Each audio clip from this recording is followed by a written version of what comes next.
Hi mga mi! Good morning! Sabado day ron walay klase ug day food sa mong papa. So yung nakahilok-lihok ko ipanglimpyo sa balay kay nay nagbantay sa mga bata.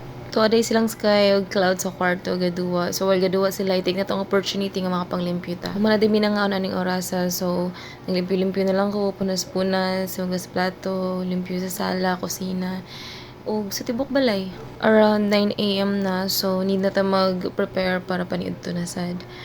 So, tiwason lang sana ako ni Diri ug mugawas ko magtanaw kung sa'yo pwede maluto for lunch. So, nilakaw na ko niya pag agi na ako sa court kay nay libreng gunting daw.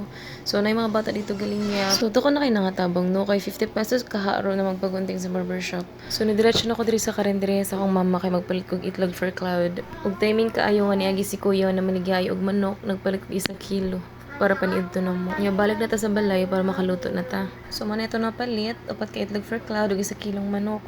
Unya, ang usa murag korek gako putog mouse, murag kamao jud ba. So gipakaon na nako si Cloud, gingtan lang nako para dali mi mahuman para malimpyo na din ako ang manok sa likod.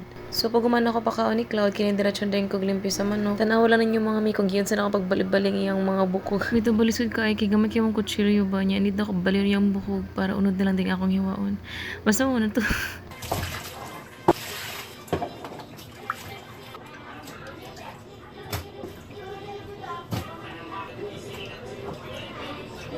So before may magluto kay paligon sana ako si Cloud.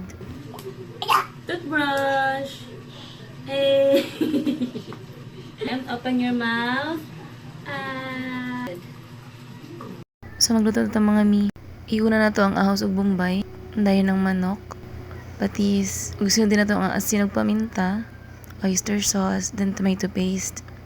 Yung kayo na to, nyabutan na din na to ang patatas. Nyabutan ng tubig, ug sugar to balance the taste, ug luto na mga mi, mga in.